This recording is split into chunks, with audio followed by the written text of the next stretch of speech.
L'échéance du procès se rapproche pour Michel Néret. Le juge d'instruction vient de rendre son ordonnance de renvoi devant le tribunal correctionnel pour l'ancien numéro 2 de la PJ lyonnaise dans l'affaire de corruption présumée. L'ex-commissaire révoqué depuis attend son procès dans sa propriété d'Estrablin dans le Nord-Isère. Il est toujours interdit de séjour dans le Rhône par la justice. Il a réagi aujourd'hui à ce renvoi en correctionnel. Ce renvoi me permettra de m'exprimer dans un débat public et contradictoire de manière peut-être plus aisée que dans un cabinet de juge. Le juge ne veut pas que j'ai en ma possession mon dossier et si je veux consulter ce dossier, il faut que j'aille dans le cabinet de mon avocat Maître Sauvert à Lyon et parallèlement j'ai des conditions de contrôle judiciaire qui m'interdisent le département du Rhône, donc la ville de Lyon. Au total, 8 personnes comparaîtront dans ce procès, parmi elles l'avocat lyonnais David Metaxas. J'ai l'impression qu'il y a un amalgame qui est fait entre Michel Néret et moi. Moi, on me reproche des infractions commises par d'autres personnes. C'est-à-dire que j'ai des clients qui sont venus à mon cabinet avec des informations qu'elles auraient sans doute pas dû avoir, et on me reproche à moi, je sais pas, la gestion de ces informations-là, alors que moi, j'ai rien demandé, que mes dossiers étaient couverts par le secret professionnel, que nos échanges étaient couverts par la confidentialité. Le procès devrait se tenir à Paris au premier trimestre 2016. David Metaxas souhaite une audience publique. La métropole se mobilise pour l'accueil des réfugiés syriens, alors que plusieurs pays comme l'Allemagne ont revu ce week-end à la hausse le nombre de migrants à accueillir sur leur territoire. Lyon et Villeurbanne ont également pris la question à bras-le-corps en proposant d'ouvrir leurs portes à des familles de réfugiés. À Villeurbanne, nous avons une tradition politique au sens large du terme d'accueil de populations qui ont fui des persécutions dès le début du siècle. Du fait justement de cette histoire, nous avons à Villeurbanne aujourd'hui tout un réseau d'acteurs que nous avons réunis ce matin pour voir comment concrètement on peut mettre en place une réponse qui doit être une réponse professionnelle, si l'on peut dire. Parmi les structures villeurbanaises, Forum Réfugiés qui accueille près de 245 familles par an. L'association se félicite de la récente prise de conscience politique, alors que la France devra accueillir 24 000 réfugiés d'ici fin 2016. C'est très encourageant. Maintenant, il fallait ce signal politique, il fallait cette ligne indiquée. Maintenant, il faut mouliner, comme on dit, il faut entrer dans les solutions techniques. Il s'agit de se préparer essentiellement, de s'organiser pour permettre à la France de tenir cet engagement. Et ça ne passera que par une mobilisation sur tout le territoire français et notamment à Lyon, sur la métropole, dans le département. L'an dernier, on comptait 2224 demandeurs d'asile dans le Rhône.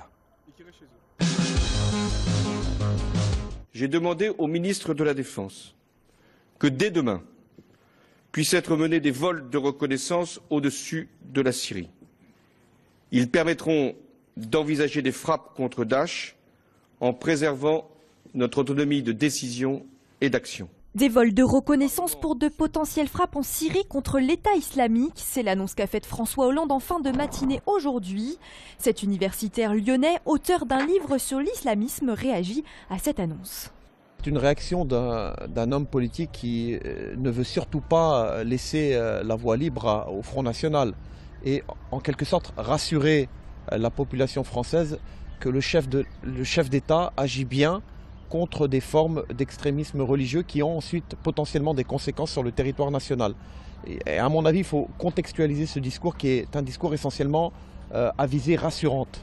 Lors de cette conférence, François Hollande a également précisé que l'envoi de troupes au sol était inconséquent et irréaliste. Le fait d'intervenir par le haut et ne pas envoyer des troupes au sol me renforce dans l'idée qu'il s'agit essentiellement d'une communication de la part du chef de l'État, dans la mesure où on a un précédent très récent avec la Libye, où il y a eu des bombardements, mais on voit aujourd'hui les conséquences. On n'a pas envoyé de troupes au sol, et les conséquences ont été inattendues. Et elles sont, il faut le dire, catastrophiques.